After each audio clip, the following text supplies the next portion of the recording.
Hello everyone, MNC education welcomes you all. MNC education में आप सबों का बहुत बहुत स्वागत। Today we are going to see Jharkhand कर्मचारी चयन आयोग द्वारा आयोजित परीक्षा में पूछे गए प्रश्न का सेट 19। इस तरह के 25 सेट्स आने हैं और उसमें ये 19वां सेट है। इसका मतलब है कि अभी तक 18 सेट इसके आ चुके हैं और उन 18 सेट में से 20-20 क्वेश्चंस के जो है करीब 14 सेट्स हैं। तो 20 से भी ज़्यादा किसी में हैं, किसी में 20 से कम हैं, लेकिन 14 में तो 20 या 20 से ज़्यादा क्वेश्चंस हैं। तो इस तरह से ये जो है ये 20 प्रश्नों का सेट है, सेट 19। इनमें जो क्वेश्चंस लिए गए हैं वो झारखंड सब इंस्पेक्टर दरोगा पीटी एग्ज़ाम से लिए गए हैं। झारखंड उप निरीक्षक दरोगा प्रारंभिक परीक्षा, जिनकी परीक्षा की तिथि 25 अगस्त 2017 से 6 सितंबर 2017 के बीच थी। ये प्रश्न आपको इसलिए करना आवश्यक है कि इसमें से बहुत सारे क्वेश्चंस रिपीट होने की पॉसिबिलिटी रखते हैं। मतलब उनमें पोटेंशियल है कि उनको फिर से पूछा जा सकता है, या फिर उस टाइप के क्वेश्चंस पूछे जा सकते हैं, या फिर ये ऐसे क्वेश्चंस हैं जो कि आपको कंसेप्ट बिल्डिंग में काफ़ी मददगार साबित होंगे। तो आइए आज के सेशन की शुरुआत करते हैं। Which of the following points does not lie on the straight line y is equal to 2x plus 3। अब देखिए ये स्ट्रेट लाइन की इक्वेशन दी हुई है। हमें ये पता करना है कि 5, 13, 3, 9, 2, 7, 4, 10 इनमें से कौन सा पॉइंट इस पर लाई नहीं कर रहा है। ध्यान से पढ़िए क्वेश्चन को। जब भी आपको कोई क्वेश्चन अटेम्प्ट करने को मिलता है तो आप जो है उस क्वेश्चन को बहुत ध्यान से पढ़ते हैं ताकि आप जो है उसमें कोई मिस ना कर दे। जैसे यहाँ पर कह रहे हैं कि does not lie on the straight line, इसका मतलब ये हुआ कि हमें जो है ऐसे पॉइंट इनमें से, ये जो 4 पॉइंट्स हमें दिए हैं उनमें से एक पॉइंट ऐसा है जो कि इस लाइन के इक्वेशन को सेटिस्फाई नहीं करता है। मतलब डज नॉट लाई का मतलब क्या हुआ, अगर कोई पॉइंट इस इक्वेशन को सेटिस्फाई करता है, पॉइंट के कोऑर्डिनेट्स जैसे y की जगह पे हम पहले वाले पॉइंट की बात करें, y की जगह पे हम 13 लिख दें और यहाँ पर x की जगह पे 5, क्योंकि ये पहला वाला जो कोऑर्डिनेट में, किसी भी कोऑर्डिनेट में जो पहला वाला होता है वो x को और दूसरा वाला y को रिप्रेजेंट करता है। ठीक है, तो हमारे पास 5, 13 में x जो है 5 है और y 13 है। तो हमने यहाँ पर इक्वेशन में y की जगह 13 और x की जगह अगर 5 लगा देते हैं तो हम देख रहे हैं कि ये सही है। क्यों, 2 5 10 प्लस 3 13 ही हो गया। तो ये जो लेफ्ट साइड में है वही राइट साइड में है। अब दूसरा पॉइंट अगर हम लें 3 9, तो 3 9 में y हमारा 9 है, तो यहाँ पर 9 डाला, फिर 2 इंटू x इसमें कितना है 3 है तो वो लिख दिया, प्लस 3 किया तो ये 3 2 जा 6 प्लस 3 तो ये भी 9 हो गया। यानी कि ये भी लाई कर रहा है, मतलब ये भी लाई कर रहा है, ये भी लाई कर रहा है। फिर अब 2 7 पे आते हैं, y कोऑर्डिनेट इसमें 7 है तो 7 और फिर 2 इंटू एक्स कोऑर्डिनेट 2 है प्लस 3, तो ये भी देख रहे हैं 2 2 जा 4 प्लस 3, ये भी 7 है तो ये भी सही हो गया, मतलब ये भी लाई कर रहा है। तो अब तो 4th ही बचा हुआ है, तो 4th हमारा ऑप्शन करेक्ट हो जाएगा, इसका आंसर हो जाएगा डी। लेकिन फिर भी हम चेक कर लेते हैं। यहाँ पर जो y कोऑर्डिनेट है वो 10 है तो लेफ्ट साइड में 10 लिखेंगे, राइट साइड में 2 इंटू 4 प्लस 3, तो ये आ गया 8 प्लस 3 जो कि 11 होता है। इस तरह से हम देख सकते हैं कि ये 10 और 11 आपस में बराबर नहीं है, यानी कि ये 4 10 जो है इस इक्वेशन को सेटिस्फाई नहीं कर रहा है। तो इसका मतलब है ये 410 जो है इस पर लाई नहीं करता है। ठीक है। क्वेश्चन नंबर 2 है find the value of sine 45 degree cos 45 degree minus sine square 30 degree. तो यहाँ पर साइन 45 डिग्री कॉस 45 डिग्री और साइन स्क्वायर 30 डिग्री, तो हमें इनमें वैल्यूज़ पता होने चाहिए। तो हमें पता है कि साइन 45 डिग्री की वैल्यू कितनी होती है, ये है 1/√2। यही वैल्यू कॉस 45 डिग्री की भी होती है। और साइन 30 डिग्री की वैल्यू कितनी होती है, वो है 1/2। तो अगर हम यहाँ पर वैल्यूज़ लगा दें तो ये 1/√2 हो जाएगा, इंटू 1/√2 हो जाएगा, माइनस 1/2 का होल स्क्वायर हो जाएगा। ठीक है। तो हमारे पास 1/√2 इंटू 1/√2 तो 1/2 हो गया, माइनस ये 1/4 हो गया। 1/2 में 1/4 जब हम माइनस कराएंगे तो हमें आंसर 1/4 मिलता है। तो इस तरह से जो है इसका करेक्ट ऑप्शन है, करेक्ट आंसर है बी पार्ट 1/4 है। ठीक है। तो इसमें ये वैल्यूज़ आपको याद होने चाहिए। अगर ये वैल्यूज़ याद नहीं होंगे तो आपको ये करने में दिक्कत आएगी या नहीं कर पाएंगे। तो उसमें यह है कि आप जो है साइन कॉस की वैल्यू अगर याद रख लेते हैं, साइन की भी खाली याद रख लेंगे तो भी काम चल जाएगा। जैसे साइन का 0 डिग्री, 30 डिग्री, 45 डिग्री, 60 डिग्री और 90 डिग्री का वैल्यूज़ याद कर लीजिए। ठीक है। यहाँ पर साइन थीटा है, ये थीटा की वैल्यूज़ हैं। ठीक है। तो थीटा की वैल्यूज़ हैं। अगर इस टेबल में हम देखें तो हम इस टेबल को कैसे कंपाइल करेंगे। जैसे थीटा है तो 0 है, तो साइन 0 जो है वो 0 होता है। साइन 30 जो है वो 1/2 होता है। साइन 45 1/√2 होता है। साइन 60 √3/2 होता है। और साइन 90 जो है 1 होता है। ठीक है। उसके बाद आप अगर कॉस थीटा लिखना चाहते हैं तो कॉस थीटा की वैल्यू ऐसे उल्टा लिखिए, ये जैसे ये 90 के लिए आया है ना, वो इधर लिख दीजिए। फिर 90 से पहले क्या है, 60 डिग्री है, तो उस पर √3/2 आया है, यहाँ पर √3/2 लिख दीजिए। फिर इसकी बारी आएगी तो ये मतलब अपने ही पोजीशन पे रह जाएगा। फिर हम इधर चलेंगे तो 1/2, तो यहाँ पर 1/2 आ जाएगा और यहाँ पर 0 आ जाएगा। तो इस तरह से कॉस का भी टेबल पूरा हो जाएगा। ठीक है। जब आपके पास साइन और कॉस दोनों की वैल्यू अवेलेबल हो जाती हैं तो आप उनको डिवाइड करके टैन की वैल्यू निकाल सकते हैं। तो ये टैन थीटा है, जैसे 0/1, मतलब हमें सिंपली डिवाइड कराना है, क्योंकि हमें पता है टैन थीटा जो है ये sine theta by cos theta से आता है। ठीक है।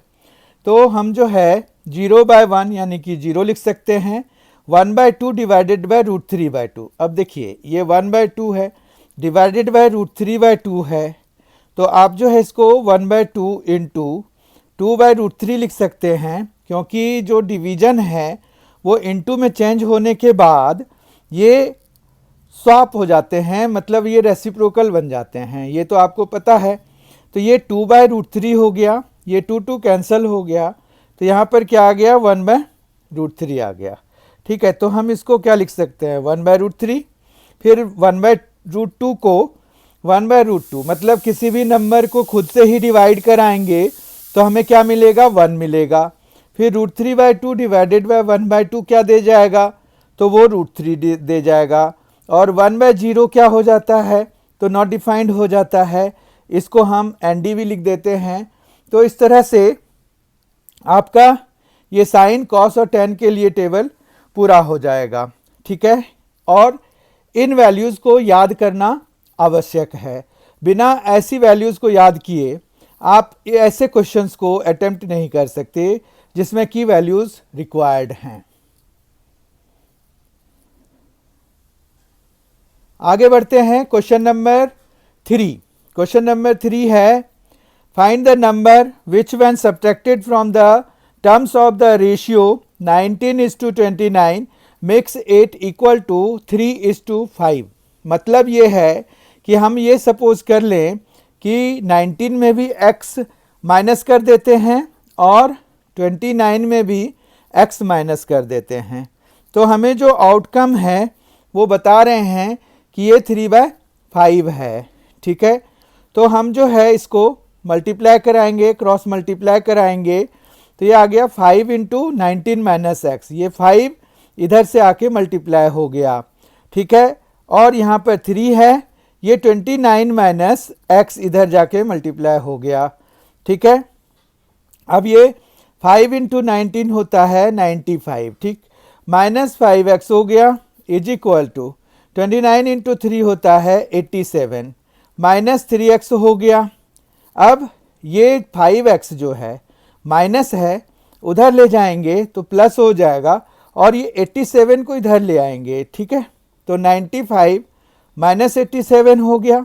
ये है माइनस 3x प्लस 5x जो कि मिलके हो जाएगा 2x। ठीक है, अब 95 माइनस 87 होता है 8।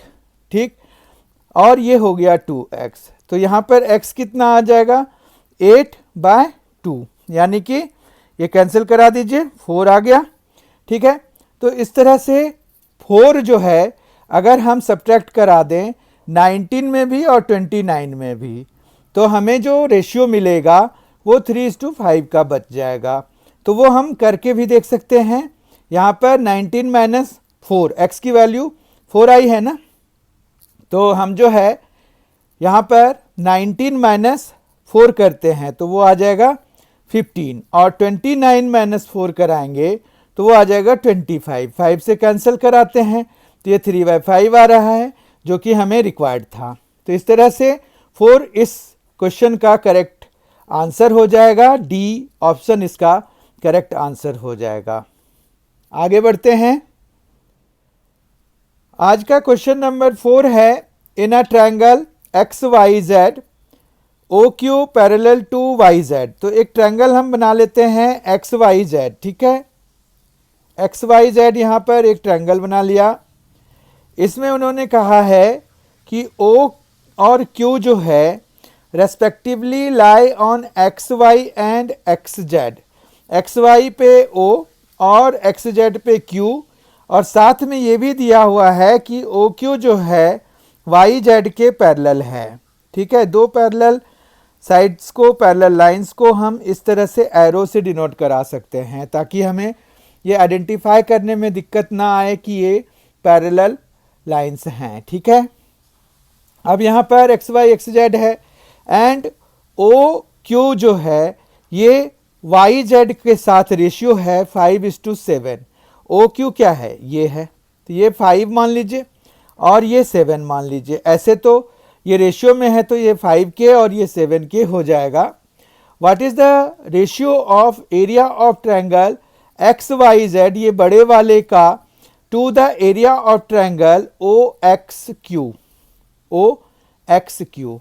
अब ये देखने वाली बात ये है कि हमारे पास ये जो ट्रायंगल ओ एक्स क्यू है एंड जो ट्रायंगल हमारे पास दूसरा वाला है एक्स वाई जेड, ठीक है, उसमें अगर देखिए तो एंगल एक्स के बराबर है, कॉमन है दोनों में, है ना।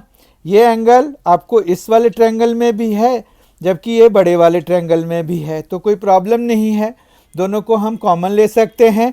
ठीक है, मतलब कॉमन लिख सकते हैं कि भाई ये कॉमन है दोनों में, राइट। उसके बाद अगर कोई भी एक एंगल ले लीजिए, ये ले लीजिए, तो यहाँ पर एक्स ओ क्यू एंगल, ये ओ एक्स क्यू लिख रहे हैं, छोटा वाला ट्रायंगल हमने पहले लिखा है, तो हम एक्स ओ क्यू मतलब छोटे वाले का एंगल पहले लिखेंगे। ठीक है, यहाँ एक्स एक्स में तो पता नहीं चला, पर यहाँ पर हमें पता चलेगा, तो एक्स ओ क्यू पहले लिखना पड़ेगा और इधर एक्स वाई जेड लिखना होगा। ठीक है, ये लिख दिया। ये क्यों हो रहा है बराबर, तो ये हो रहा है करस्पॉन्डिंग एंगल से। डोंट वरी, आपको ये सारे नहीं लिखने होंगे, लेकिन अगर आप प्रैक्टिस कर रहे हैं तो आपको ये पता होना चाहिए कि भाई ये एंगल अगर हम इसके बराबर लिख रहे हैं तो कुछ तो रीजन होना चाहिए, तो वो रीजन आपको पता होना चाहिए, तो वही रीजन है ये। ठीक है, अब इस हिसाब से बाय ए सिमिलरिटी एक रूल होता है हमारे पास, by a similarity triangle X O Q जो है वो similar to triangle X Y Z हो जाएगा। ठीक है, फिर अब हमारे पास एक थ्योरम होता है, उस थ्योरम के हिसाब से अगर आपके पास दो सिमिलर ट्रायंगल्स हैं तो उनके एरियाज का जो रेशियो होता है वो उनके साइड्स के स्क्वायर के रेशियो के बराबर होता है। मतलब ये हुआ कि therefore area of triangle X O Q जो होगा अपॉन, पहले तो हम ये लिख लें क्योंकि एक्स वाई जेड ऊपर लिखना है, तो area of triangle X Y Z जो है अपॉन यहाँ पर ओ एक्स क्यू है जैसे, ठीक है, वो हो जाएगा ओ क्यू, एक्स वाई के लिए हमारे पास यहाँ पर वाई जेड है तो वाई जेड का स्क्वायर हो जाएगा और अपॉन में हो जाएगा ओ क्यू का स्क्वायर। ठीक है, ये जो ट्रायंगल है इन दोनों ट्रायंगल के एरियाज का रेशियो इनके साइड्स के स्क्वायर के रेशियो के बराबर है। ठीक है, वो एक थ्योरम होता है हमारे पास। अब यहाँ वाई जेड हमारा कितना है, तो वाई जेड है 7 के हम ले सकते हैं तो इसका स्क्वायर हो जाएगा, और ओ क्यू है 5 के तो इसका भी स्क्वायर हो जाएगा। तो इस तरह से ये 49 के स्क्वायर हो गया और ये 25 के स्क्वायर हो गया। के स्क्वायर दोनों जगह से कैंसिल करा दीजिए तो रेशियो आ गया 49:25। ठीक है, तो इस तरह से इसके लिए हमारे पास ए ऑप्शन करेक्ट हो गया 49:25। तो बहुत ध्यान से आप इसको देखिए क्योंकि area of triangle X Y Z का रेशियो निकालना है, क्योंकि what is the ratio of the area of triangle X Y Z to the area of triangle O X Q, मतलब आपको ओ एक्स क्यू को नीचे रखना है और एक्स वाई जेड को ऊपर रखना है। फिर हमें दो सिमिलर ट्रायंगल्स के जो एरियाज होते हैं वो उनका जो रेशियो होता है वो उनके साइड्स के स्क्वायर का जो रेशियो होता है उसके बराबर होता है। तो वो थ्योरम लगा करके हम इसका आंसर कर देते हैं। तो इस तरह से फोर्थ क्वेश्चन का ए ऑप्शन करेक्ट है। Question number 5, triangle ABC is such that AB is equal to AC is equal to 5 centimeter. If area of this triangle is 12 square centimeter, find the measurement of the side BC. हमें BC की length निकालनी है। ठीक है, बहुत simple question है। यहाँ पर यह है कि आपके पास एक ट्रायंगल दिया हुआ है, इसमें ए बी सी एक ट्रायंगल है, तो ए बी हमारे पास 5 है, ए सी 5 है और इसका एरिया हमें दिया हुआ है 12 सेंटीमीटर स्क्वायर और ये लेंथ भी हमें सेंटीमीटर में दिया हुआ है। तो एक काम करते हैं, हम इसकी लेंथ को जो BC हमें निकालना है उसकी लेंथ को हम x सपोज कर लेते हैं।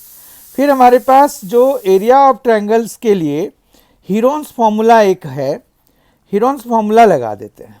उसमें क्या होता है कि एरिया जब निकालना है ऑफ अ ट्रायंगल तो उसमें क्या होता है कि S minus A, S minus B और S माइनस C होता है। ठीक है, यहाँ पर S क्या है, तो S है सेमी पेरीमीटर, ये होता है पेरीमीटर डिवाइडेड बाय 2, यानी कि 5 + 5 + x, 5 + 5 + x बाय 2। ठीक है, तो ये हो जाएगा 10 + x बाय 2।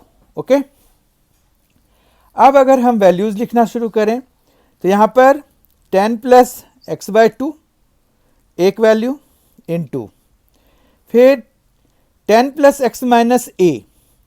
अब देखिए 10 + x बाय 2 माइनस a हम कोई भी ले सकते हैं। मान रखिए कि हमने a जो है a के ऑपोजिट में जो है उसको ले लेंगे, तो x ले लिया। ठीक है, मतलब BC की वैल्यू स्मॉल a के बराबर है। ऐसे भी बाय कन्वेंशन यही सही होता है कि जो भी ट्रायंगल में वर्टेक्स है उसके ऑपोजिट वाले साइड को उस एंगल के स्मॉल लेटर से रिप्रेजेंट करते हैं। मतलब जैसे ABC ट्रायंगल है तो यहाँ पर A के ऑपोजिट BC साइड है तो इस BC साइड को हम स्मॉल a से डिनोट कराएंगे, AC साइड को हम स्मॉल b से डिनोट कराएंगे, AB साइड को हम स्मॉल c से डिनोट कराएंगे। ठीक है, तो ये आ जाएगा 10 प्लस एक्स बाय 2 माइनस 5।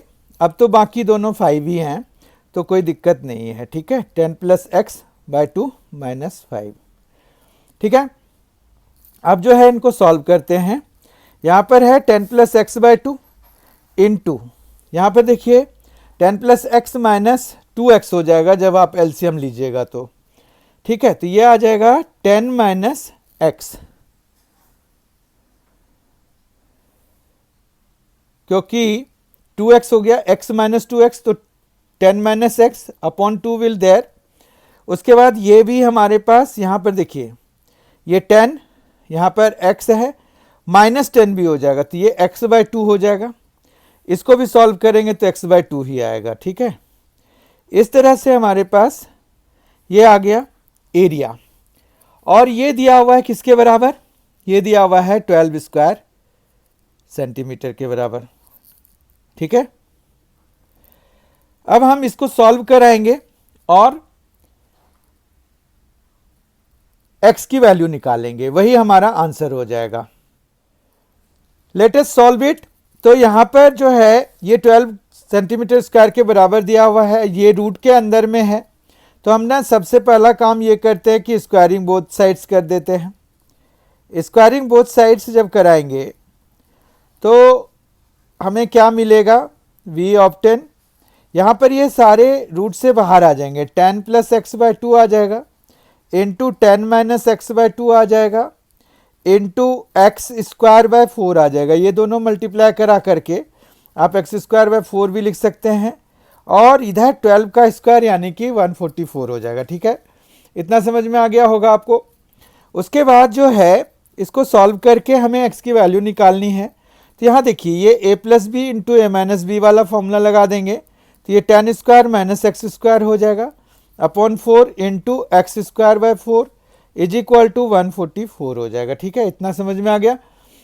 उसके बाद हम जो है ये हो गया 100 माइनस एक्स स्क्वायर, साथ में आया एक्स स्क्वायर, और ये आया 144 इंटू 16। ठीक है, इतना आ गया। अब जो है ये खोल देते हैं इसको, एक बाइक्वाड्रेटिक इक्वेशन बन जाएगा, पावर 4 वाला बन जाएगा। तो ये आ जाएगा 100 X square minus X power 4 is equal to, ये आ जाएगा 16 4 जा 64, 6 आया, 16 4 जा 64 प्लस 6 70 आ गया, 7 16 1 जा 16 प्लस 7 तो 23 2304 आ गया। ठीक है बात। अब जो है इसको प्रॉपर एक बाइक्वाड्रेटिक इक्वेशन में चेंज करने के लिए हम इनको उठा के दूसरी साइड ले जाते हैं। ठीक है, तो ये क्या हो जाएगा, प्लस में आ जाएगा, ये माइनस में आ जाएगा, और ये प्लस में है 2304 प्लस में है। अब हमें जो है स्प्लिटिंग द मिडिल टर्म करना पड़ेगा, तो 2304 के हम फैक्टर्स देख लेते हैं। तो अभी ये देखिए ये है ना, तो ये है हमारा 12 इंटू 12 इंटू 4 इंटू 4। ठीक है बात। तो यहाँ पर जो है हमें 100 पूरा करना है, तो हम ये देख सकते हैं कि ये 12 तो रहने दीजिए, इसको एक 4 इंटू 3 कर दीजिए। ठीक है, और इंटू 4 इंटू 4 तो है ही हमारे पास, ये 12 और 3 36 हो गया, 4 इंटू 4 इंटू 4 ये और ये 64 हो गया। तो हमें जो है 36 और 64 कितना होता है, 100 होता है। तो हम जो है फिर इसको यहाँ पर क्या लिख सकते हैं, x square minus 36 x square, ये एक्स पावर 4 है, ये एक्स पावर 4 ही लिखेंगे, ये 36 एक्स स्क्वायर लिखेंगे, माइनस 64 एक्स स्क्वायर लिखेंगे, प्लस 2304 लिखेंगे, इज इक्वल टू 0 लिखेंगे। तो ये आ जाएगा एक्स स्क्वायर, इन दोनों में अगर हम कॉमन लेंगे तो एक्स स्क्वायर कॉमन आएगा, एक्स स्क्वायर इसमें बचेगा और इधर बचेगा 36, माइनस यहाँ पर 64 कॉमन लेंगे इन दोनों में, और X square minus 36 equal to 0। ठीक है, इतना समझ में आ गया।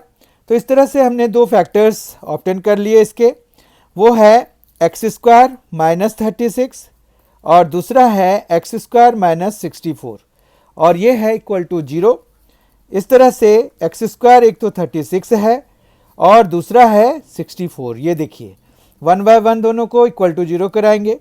यहाँ से फिर हमारे पास x या तो 6 आ जाएगा या फिर 8 आ जाएगा।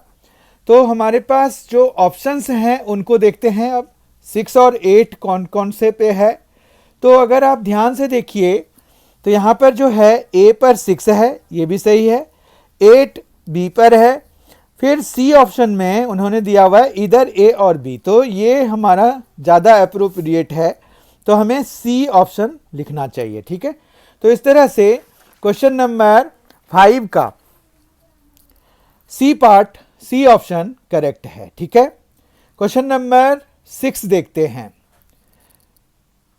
What is the measure of side of the base of a regular right triangular prism whose volume is 1728 cubic centimeter and height is 16 root 3 centimeter।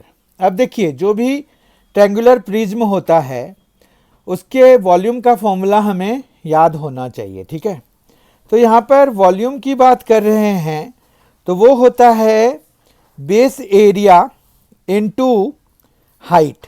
ठीक है, बेस एरिया इंटू हाइट, ये तो हो गया वॉल्यूम किसका, उस प्रिज्म का, triangular prism का, और वो भी रेगुलर है।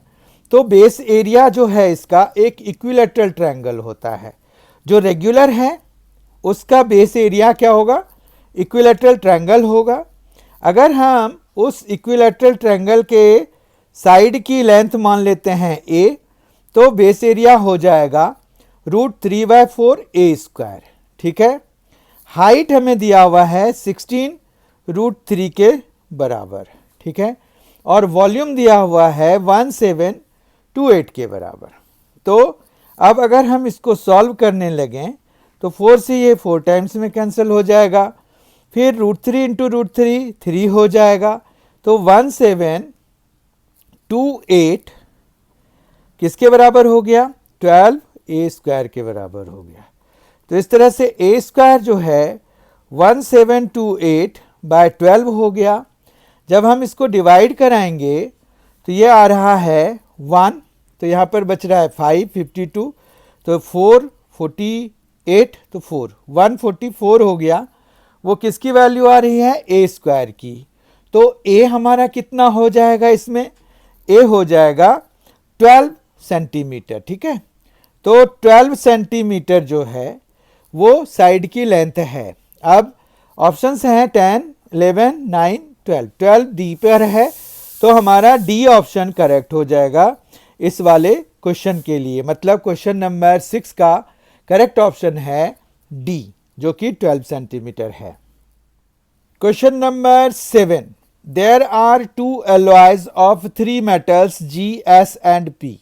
The first alloy contains 40% of P and the second alloy contains 26% of S. The percentage of G is the same in both alloys. By mixing 1500 kg of the first alloy and 2500 kg of the second alloy, we get a new alloy that contains 30% of G. How many kilogram of P is there in the new alloy? ठीक है, यहाँ पर ये कह रहे हैं कि there are 2 alloys जो कि 3 मेटल्स को मिलाकर के बनाए गए हैं, G, S और P। ठीक है, एलॉय 1 को हम A1 से और एलॉय 2 को लेट अस सपोज हम A2 से डिनोट करा देते हैं। ठीक है, तो इस तरह से यहाँ पर G का जो भी परसेंटेज है वो सेम ही है। ठीक है, और S, अब A1 में जो है P का परसेंटेज दिया हुआ है 40। ठीक है, 40% P का दिया हुआ है और X% G का हो गया, टोटल 100% होता है। तो S कितना हो जाएगा, 60 माइनस X हो जाएगा, इतना परसेंट हो जाएगा S का उस केस में, किस में, एलॉय 1 में। ये समझ में आ रहा है। क्योंकि टोटल 100% है और उसमें से अगर हम 40% निकाल दें और फिर फर्दर हम x% निकाल दें तो हमें 60% और माइनस x% ही बचेगा, ठीक है बात, या फिर 60 माइनस x का होल परसेंट बचेगा। इसी तरह से हम दूसरे वाले एलॉय के लिए देखते हैं, उसमें भी उन्होंने कहा कि G के कॉम्पोजिशन दोनों में सेम ही है, ठीक है, तो G को तो x ही लेना पड़ेगा, तो x% हो गया। फिर सेकंड में 26% S का है, तो ये 26% हो गया। अब 100 में 26 माइनस कराइए, 74 हो गया। 74 में भी माइनस x कराएंगे, वो P का परसेंटेज आ जाएगा उसमें, ठीक है, तो 74 माइनस x% उसमें सेकेंड, मतलब A2 जो एलवाई हमने सपोज किया है उसमें 74 माइनस x% है, ठीक है। फिर ये कह रहे हैं कि 1500 kg और 2500 kg दोनों, मतलब A1 का 1500 kg, A2 का 2500 kg मिला करके जो एलॉय बनाया गया उसमें G का जो कंपोजिशन है वो 30% है।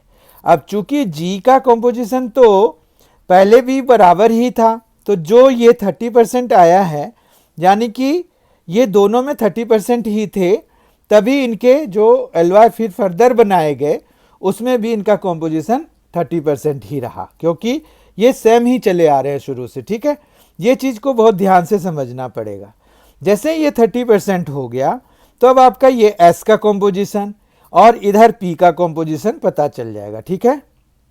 तो यहाँ पर पहले वाले में तो 40% P है, दूसरे वाले में P कितना हो जाएगा, 30% माइनस करा देते हैं, तो 74 माइनस 30 होता है 44, तो 44% जो है P का है इसमें, और हमें चूंकि P का ही निकालना है, ठीक है। यहाँ देखिए how many kilogram of P is there in the new alloy, ठीक है। तो न्यू एलॉय में जो P का कंपोजिशन है या P का जो परसेंटेज है या कितना किलोग्राम है, ये हम पता करना चाहते हैं, तो ये हम लिख देते हैं way of P in new alloy.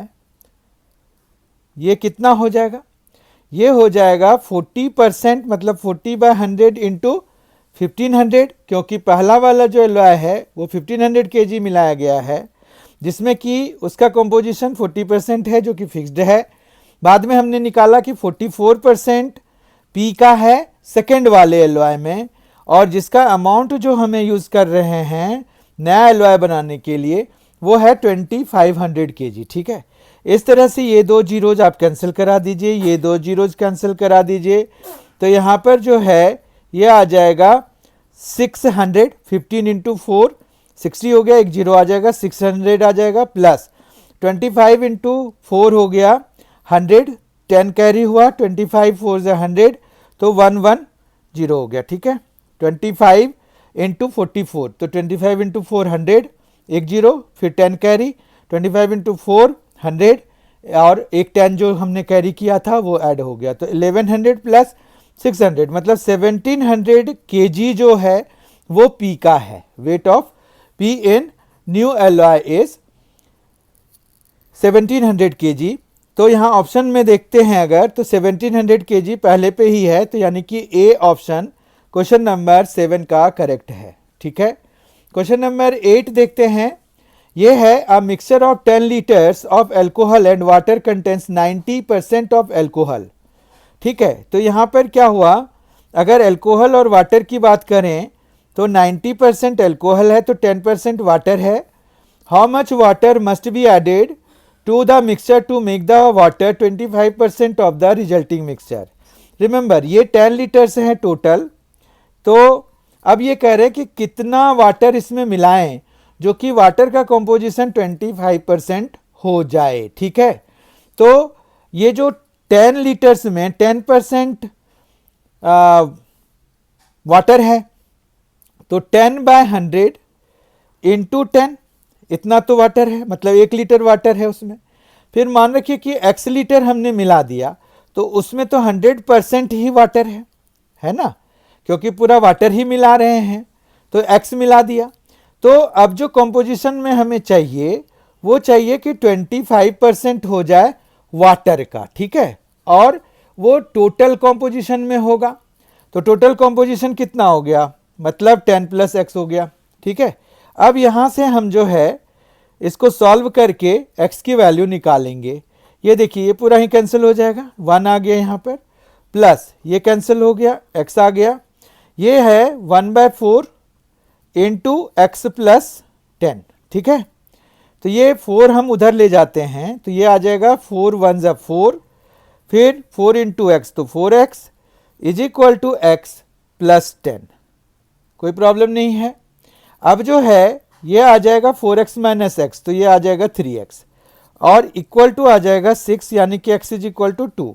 यानी कि अगर हम 2 लीटर्स ऑफ वाटर मिला दें तो जो वाटर कॉम्पोजिशन है मिक्सचर में, मतलब 12 लीटर्स में से 25% कॉम्पोजिशन वाटर का हो जाएगा। ठीक है, तो हमें कितना मिलाना है, 2 लीटर्स। ऑप्शन वाइज अगर देखिए तो बी पर है 2 लीटर, तो 8th क्वेश्चन का बी आंसर करेक्ट हो जाएगा। राइट।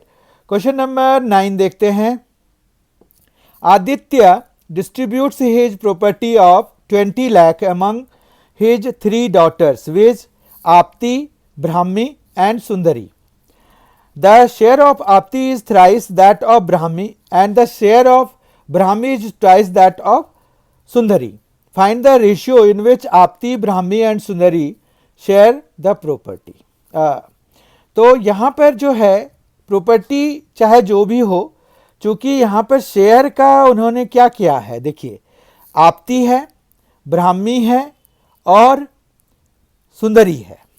ठीक है, तो ये आपती का जो शेयर है वो थ्राइस ऑफ ब्राह्मी है।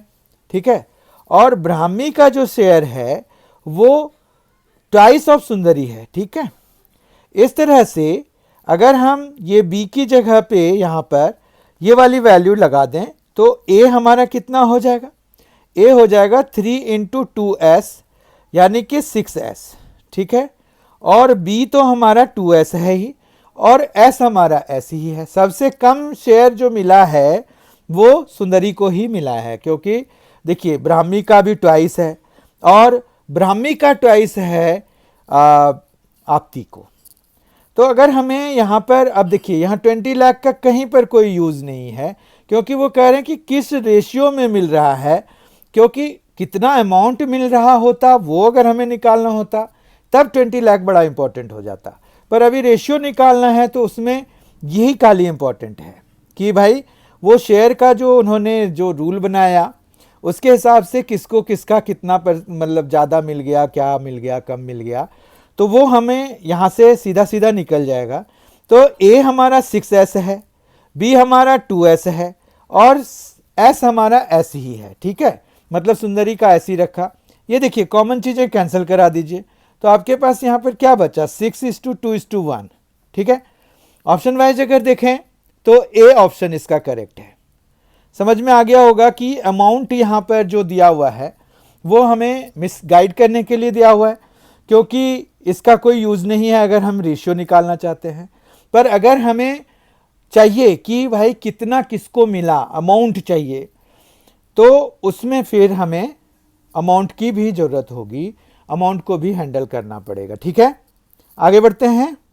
Question number 10। The sum of the digits of a 2 digit number is 8।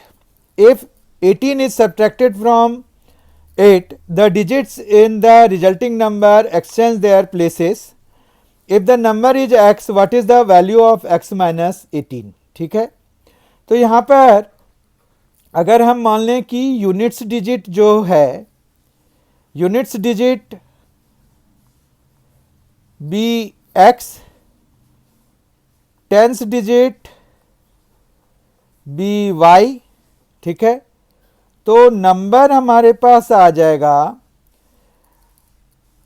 10y plus x। ठीक है, ये नंबर कैसे बनता है, टेंस डिजिट को 10 से और यूनिट्स डिजिट को 1 से मल्टीप्लाई करके जब हम ऐड करते हैं तो हमें नंबर मिल जाता है।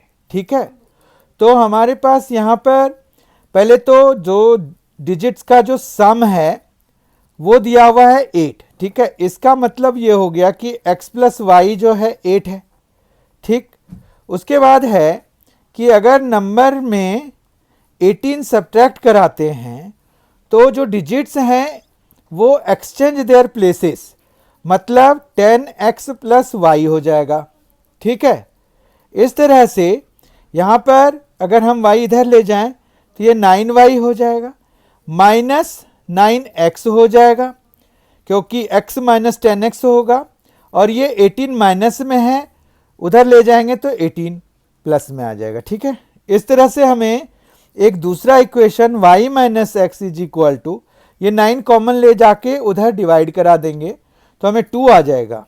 ठीक है, तो ये सेकेंड इक्वेशन आ गया। अब हमें जो है x की वैल्यू निकल आएगी, यहाँ से ऐड कर दीजिए इन दोनों को, तो यहाँ पर 2y इज इक्वल टू क्या आ जाएगा, अगर आप ऐड कर रहे हैं इक्वेशन 1 और इक्वेशन 2 को ऐड कराइए, देखिए y 2y हो जाएगा, जबकि x माइनस एक्स कैंसिल हो जाएगा, 8 प्लस 2 10 हो जाएगा। तो y की वैल्यू कितनी आ गई, 5, क्योंकि यहाँ पर 2y 10 है, तो y इज इक्वल टू 10/2 यानी कि y इज इक्वल टू 5 आ जाएगा। ठीक है, y जब 5 आ गया तो हम इसको x प्लस वाई 8 है, तो हम x की वैल्यू फिर कितनी लिख सकते हैं, अगर y 5 है इधर ले गए तो 3 आ जाएगा x की वैल्यू, तो ये आ गया। अब नंबर हमारा है ये 10y प्लस x, तो ये आ जाएगा 50 प्लस 3 यानी कि 53। ठीक है, तो 53 तो नंबर हो गया, लेकिन हमें ये कैपिटल X की वैल्यू हो गई। इसमें से 18 माइनस कराएंगे, 53 में 18 माइनस कराएंगे तो हमें 35 आ जाता है, यानी कि बी ऑप्शन इसका करेक्ट हो जाएगा। क्वेश्चन नंबर 10 का बी ऑप्शन करेक्ट हो जाएगा। क्वेश्चन नंबर 11 देखते हैं। The fourth part of a number x exceeds the sixth part by 4। ठीक है, कोई नंबर है x जिसका कि 1/4 इसके 1/6 से कितना एक्सीड कर रहा है, 4। ये देखिए, what is the sum of the digits of the numbers. तो हम पहले x निकालते हैं नंबर, वो 2 डिजिट नंबर आना चाहिए इनके हिसाब से, तो तभी जाके हम सम करेंगे, या 2 या 2 से ज़्यादा हो गए तभी सम ऑफ डिजिट्स हम कर सकते हैं। तो यहाँ पर हम एलसीएम अगर लेंगे तो 12 आएगा, यहाँ पर आ जाएगा 3x minus 2x is equal to 4। इसका मतलब ये हो गया कि x by 12 is equal to 4, तो x इज इक्वल टू हो गया 48, 12 इंटू 4 48 हो गया। तो यहाँ से सम ऑफ डिजिट्स जो है, सम ऑफ डिजिट्स वो हो जाएगा 4 प्लस 8 यानी कि 12। ठीक है, तो ए ऑप्शन इसका करेक्ट है। अगर आप देखिए 11th क्वेश्चन का ए ऑप्शन करेक्ट हो जाएगा। क्वेश्चन नंबर 12 पे आते हैं। क्वेश्चन नंबर 12 है, Salman is older than Suraj by 7 years. देखिए, सलमान है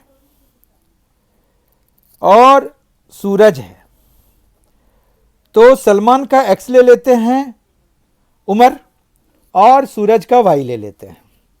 तो यहां पर कह रहे हैं कि सलमान इज ओल्डर देन सूरज, मतलब सलमान बड़ा है सूरज से, तो ये जो है x is equal to Y plus 7 बन जाएगा। यहां से 15 ईयर्स अगो, मतलब अगर हम x माइनस 15, सलमान्स एज वॉज, मतलब सलमान का एज 15 ईयर्स अगो, तो x माइनस 15 हो जाएगा, was 75% of Suraj present age. Present age तो वाई ही है सूरज का, 75% था। ये कह रहे हैं कि 15 years ago Salman's age was 75% of Suraj present age, मतलब इतना। ठीक है, हमें क्या निकालना, अब ये देख लेते हैं। What is the present age of Salman, हमें x की वैल्यू निकालनी है, क्योंकि हमने ये present ages of Salman and Suraj माना है। ठीक है, तो x की वैल्यू निकालनी है हमें, तो x की वैल्यू अगर हमें निकालनी है तो यहां से हम y की वैल्यू निकाल लेते हैं। y है x माइनस 7। ठीक है, वो हम यहाँ यूज़ करेंगे। उससे पहले हम इसमें थोड़ा मॉडिफिकेशन कर देते हैं। ये 25 से हमें 3 टाइम्स में और 100 4 टाइम्स में कैंसिल हो जाएगा, तो ये आ गया है 3/4 इंटू वाई, वाई की जगह पे हम x माइनस 7 लिख देंगे, 4 अगर हम इधर से मल्टीप्लाई करा दें, देखिए अब तो ये तो हो गया, यहाँ और यहाँ क्रॉस मल्टीप्लाई, मतलब ये है कि 4 हम इधर लाएंगे तो 4 हम इधर लेके आते हैं तो ये आ गया 4x माइनस 60 और ये आ जाएगा 3x माइनस 21। ठीक है, x के लिए हम सॉल्व कर रहे हैं तो 4x माइनस 3x तो x ही हो जाएगा, माइनस 21 प्लस 60 तो 60 माइनस 21 हो गया, 60 माइनस 21 हो जाएगा 39। ठीक है, तो इसका मतलब है कि सलमान का जो प्रेजेंट एज है वो 39 है। ठीक बात, तो ए ऑप्शन इसका करेक्ट है, 39 ईयर्स। 12th का ए ऑप्शन करेक्ट हो जाएगा। आगे बढ़ते हैं, question number 13। 10 years ago the age of Mr. Ram was 4 times of his son Mr. Love। देखिए यहाँ पर क्या है, राम है और लव है। ठीक है, राम का हम अगर x मान लेते हैं, लव का y मान लेते हैं, तो 10 years ago की बात कह रहे हैं तो x माइनस 10 हो जाएगा, y माइनस 10 हो जाएगा। 10 years ago the age of Mr. Ram was 4 times the times of his son, तो x माइनस 10 जो है वो 4 times of his son हो जाएगा। अब ये कह रहे हैं कि 10 years hence, मतलब क्या, बाद। 10 years hence the age of Mr. Ram will be twice that of Mr. Love।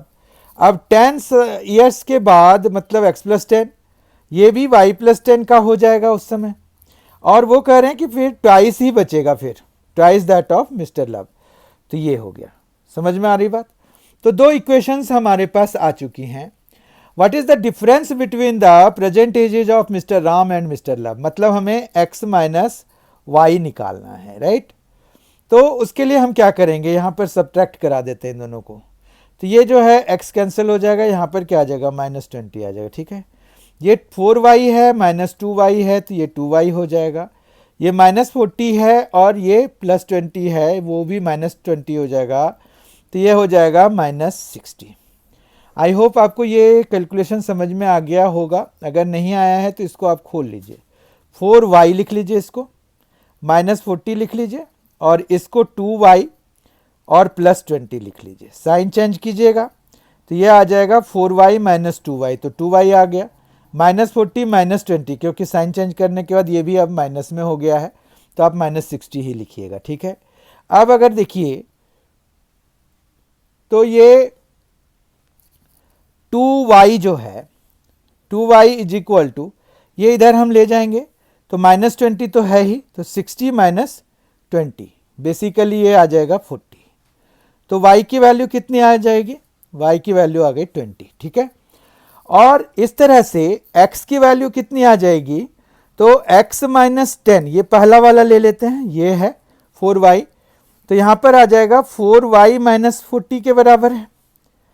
4y मतलब 4 इंटू 20, 80 हो जाएगा, तो x minus 10 is equal to 80 minus 40, तो ये 40 हो गया। तो x minus 10 is equal to 40 है, तो x कितना है, 50 है।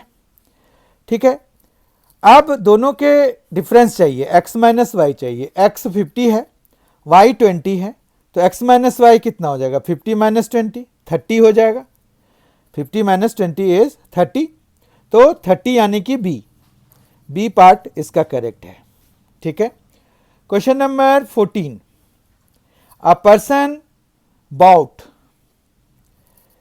a robot under the following scheme। Down payment उसने दिया है 1,50,000 का, and the rest amount at 8% per annum for 2 years।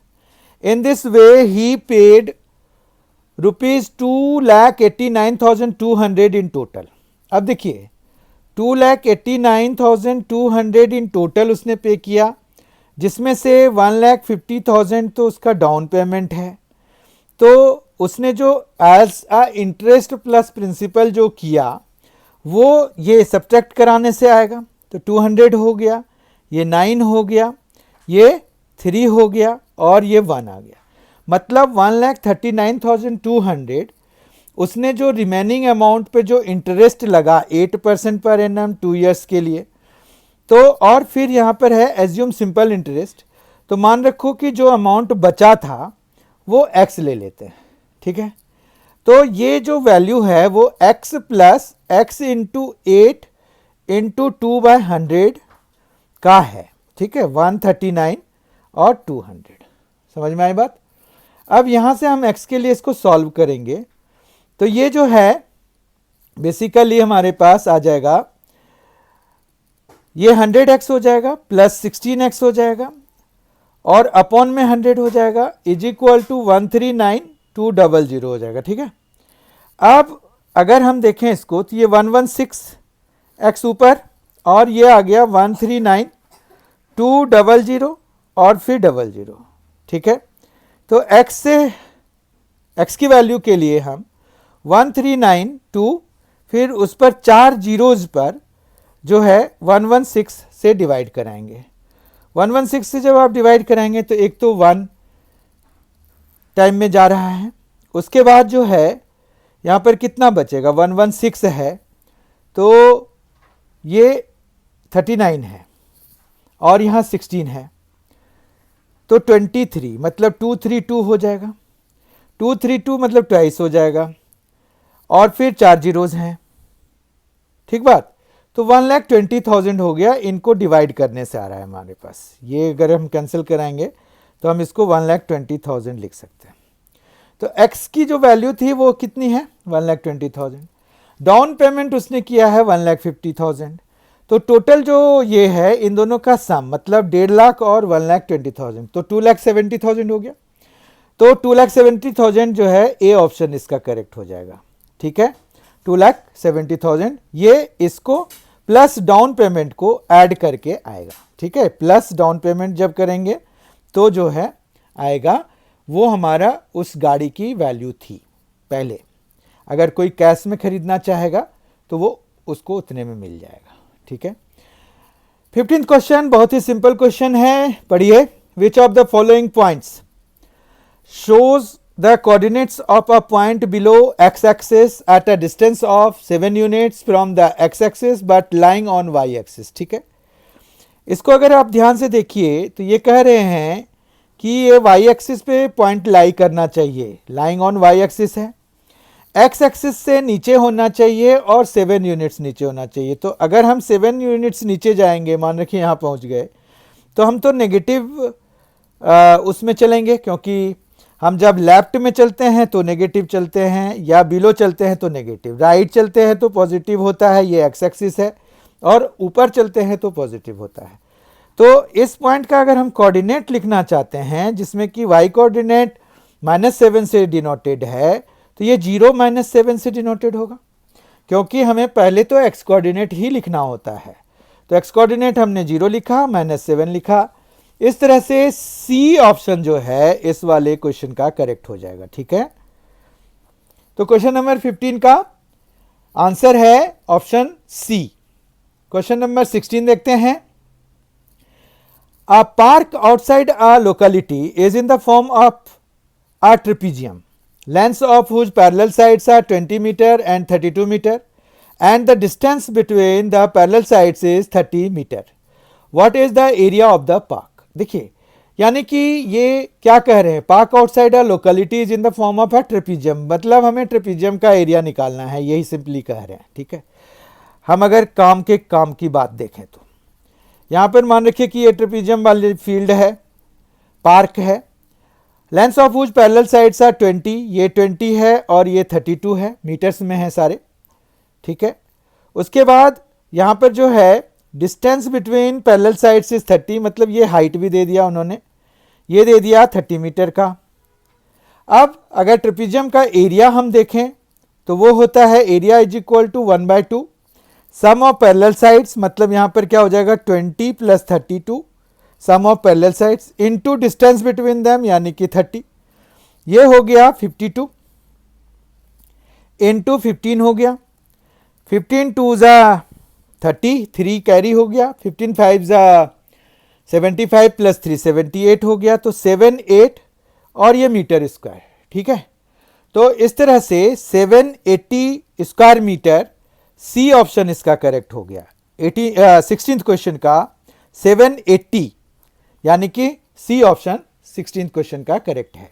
ठीक है। ट्रिपेजियम का एरिया इसमें याद रखना पड़ेगा आपको, जो कि होता है half into sum of parallel sides into distance between parallel sides.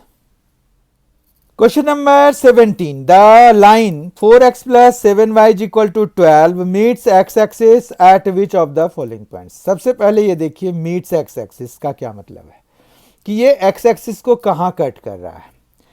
अब हम सबों को एक चीज तो पता होनी चाहिए कि जब भी कोई लाइन x axis को कट करेगी तो वो जो उस पर जो पॉइंट होगा वो y कोऑर्डिनेट उसका 0 होगा, ठीक है। मतलब ये पॉइंट हमेशा हमें x, 0 के फॉर्म में होगा, राइट ना। तो y 0 डाल देते हैं इसमें, तो ये आ जाएगा 4x plus 7 into 0 is equal to 12, या simply 4x is equal to 12, या x इज इक्वल टू 12/4 यानी कि 3, ठीक है ना। तो x 3 आ गया, ये हम यहाँ डालेंगे तो 3, 0 आ जाएगा। हमें पॉइंट चाहिए ना, तो 3, 0 इज द पॉइंट जहां पर कि ये लाइन x एक्सिस को क्रॉस करती है, मीट करती है। तो ये आ गया 3, 0, यानी कि पार्ट ए ऑप्शन इसका करेक्ट है क्वेश्चन नंबर 17 का। आई होप आपको इसका एक्सप्लेनेशन भी समझ में आ गया होगा।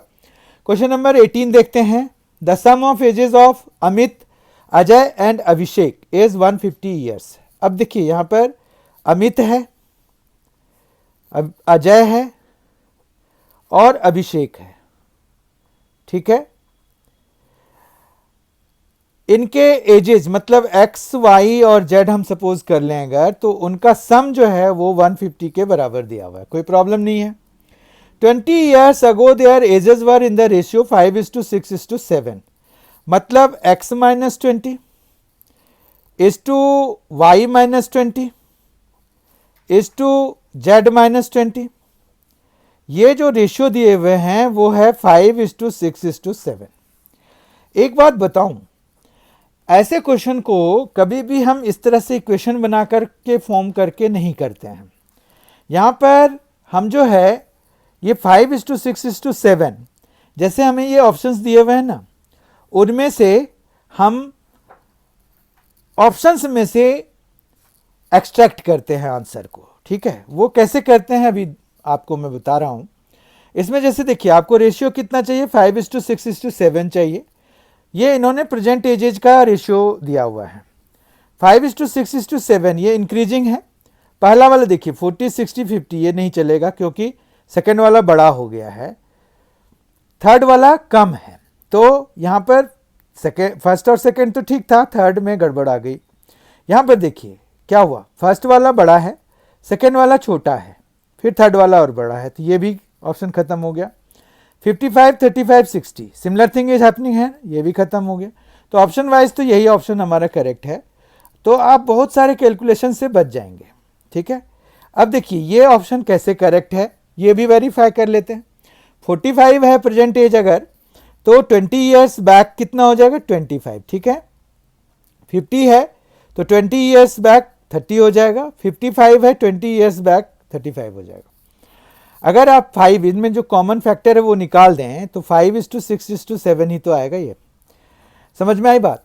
तो ये ऑप्शन से हम वेरीफाई कर लेते हैं, क्योंकि हम अगर इक्वेशंस बनाने लग गए तो बहुत कम्बरसम हो जाता है। तो ये शॉर्टकट तरीका इसका यही हो गया कि आप जो है इसको ऑप्शन से ऑड मैन आउट करके निकाल लीजिए, ठीक है।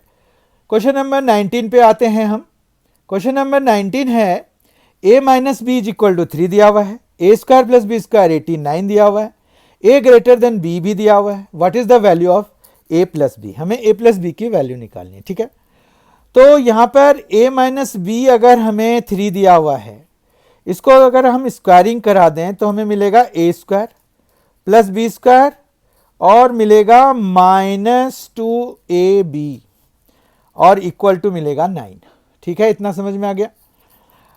और फिर हमें a square plus b square जो है वो 89 के बराबर दिया हुआ है। तो हम जो है यहाँ पर 89 माइनस 2ab को क्या लिख सकते हैं, 9 लिख सकते हैं। तो यहाँ पर -2ab इज इक्वल टू क्या हो जाएगा, 9 माइनस 89, यानी कि -80 हो जाएगा। ठीक है, तो इस तरह से a b is equal to कितना हो जाएगा, 40 हो जाएगा। a इंटू बी हमारा 40 आ गया। समझ में आई बात। अब देखिए हम a minus b is equal to 3 है अगर, तो a प्लस बी हमें निकालना है। ठीक है, तो a प्लस बी का होल स्क्वायर कितना होगा, वो होगा a square plus b square plus 2ab। ठीक है, let us skip this 2ab की वैल्यू 80 हो जाएगी यहाँ से, तो या फिर 40 निकाल भी लिया तो भी हम यहाँ पर यूज़ कर सकते हैं। तो यहाँ पर हमारे पास ये दिया हुआ है a square plus b square है 89, तो ये दोनों के लिए 89 आ गया, और माइनस आ गया हमारे पास, ये आ गया ए बी है ये, तो प्लस हमारे पास आ गया 80। ठीक है, तो ये दोनों मिलके कितना आ गया, 169 आ गया। ठीक है, तो a प्लस बी हमें चाहिए था ना, तो a प्लस बी हमारा क्या हो जाएगा, इसका स्क्वायर रूट हो जाएगा। 169 का स्क्वायर रूट होता है 13। ठीक है बात, तो a प्लस बी हमारा कितना आ गया, 13 आ गया। ऑप्शन वाइज देखिए 8, 5, 13, 21, तो सी ऑप्शन इसका करेक्ट हो जाएगा क्वेश्चन नंबर 19 का। आई होप आपको ये समझ में आ गया होगा कि हमें अगर a minus b a square plus b square दिया हुआ है, सबसे पहले हमें 2ab या ab की वैल्यू निकालनी है। 2ab बेटर रहेगा क्योंकि हमें फिर 2ab की ही वैल्यू यहाँ पर यूज़ करनी है, तो 2ab ही निकाल लीजिए, जो कि आपको यहाँ से सीधा सीधा 80 ही आ रहा है। ठीक है, माइनस दोनों जगह से कैंसिल कराने के बाद, तो इस तरह से यहाँ पर हम ऐसे निकालते हैं। ये प्रोसीजर बहुत ही आसान है, अगर आप इसको समझेंगे तो वीडियो पॉज करके आप समझ सकते हैं इसको। क्वेश्चन नंबर 20 और आज के सेशन का आखिरी क्वेश्चन हम देखने जा रहे हैं, वो है the angle between lines l and m measures 35 degree. ठीक है, एक लाइन है एल और एक है एम, तो ये एल ले लेते हैं, ये एम ले लेते हैं, और यहाँ पर पी ले लेते हैं। ठीक है, इन दोनों के बीच में इनिशियल एंगल है 35 डिग्री, फिर m is rotated 45 degree counter clockwise. Very simple question, counter clockwise ये होता है, तो और 45 डिग्री ये इसमें लगा दिया। ठीक है, और ये पहुंच गए clockwise about P, counter clockwise about P, P के अबाउट कर दिया, टू द लाइन M1, ये M1 तक पहुंच गए। ठीक है, अब जो है what is the angle in degrees between lines L and M1। ठीक है, L एंड M1 के बीच में, तो ये दोनों का सम हो जाएगा 45 डिग्री प्लस 35 डिग्री 80 हो गया, तो ए ऑप्शन इसका करेक्ट हो गया। इस तरह से आज के सेशन में हमने 20 बहुत ही बेहतरीन क्वेश्चंस करे हैं। ये सारे क्वेश्चंस बहुत ही इंपॉर्टेंट हैं and they have potentials to be asked again. तो आप बहुत अच्छे से इस वीडियो को अंत तक देखिए।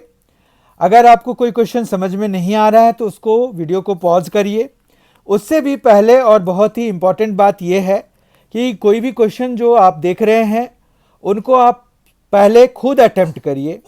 अगर आप खुद अटेम्प्ट कर पा रहे हैं तो सॉल्यूशन देखिए कि आपके जो सॉल्यूशन है वो मैच कर रहे हैं कि नहीं, और if you are unable to by any reason, अगर आप उसको अटेम्प्ट करने में असमर्थ हैं तो आप जो है सॉल्यूशन देखिए और उसमें क्या लग रहा है, उसको कैसे इंटरप्रेट करना है, उसको इंटरप्रेट करने का प्रयास कीजिए पहले, और सॉल्व तो आप खुद ही करने का प्रयास कीजिए, तभी आप सीख पाएंगे। मैथ्स जो है हम सीखते हैं, ठीक है ना, उसको हम जो है पढ़ते नहीं हैं, हम उसको सीखते हैं। तो हमें जो है ये मैथ्स एक्चुअली एक मैथोडोलॉजी से बना हुआ चीज़ का लीजिए। तो यहाँ पर मेथड्स पर हमें ज़्यादा ध्यान देने की ज़रूरत होती है, उसमें क्या क्या रिक्वायर्ड हैं वो भी ध्यान देने की ज़रूरत होती है। तो अगर आप क्वेश्चन को बहुत अच्छे से इंटरप्रेट करना सीख जाएंगे तो आपके लिए मैथ्स जो है वन ऑफ योर फेवरेट हो जाएगा। ये सेट 19 था। अब जो है मैं आपके सामने में 20 सेट लेके फिर प्रस्तुत होऊंगा। बाकी जीके और जीएस के भी वीडियो आते रहेंगे, और उससे भी इम्पोर्टेंटली जो रीजनिंग के वीडियोस हैं वो भी आ रहे हैं, वो बच्चों के द्वारा पसंद भी किए जा रहे हैं, और जीके जीएस के भी वीडियो पसंद किए जा रहे हैं। तो इन सभी के प्लेलिस्ट बने हुए हैं, तो आप वहाँ पर जाएं, प्लेलिस्ट में देखें, आपको हर एक तरह का वहाँ पर मिल जाएगा जो आपके कॉम्पिटिटिव एग्जामिनेशन की तैयारी के लिए आवश्यक है। तो बहुत ही जल्द आपके साथ फिर मुलाकात होगी सेट 20 क्वांटिटेटिव एप्टीट्यूड के साथ। तब तक के लिए thank you so much for being with us.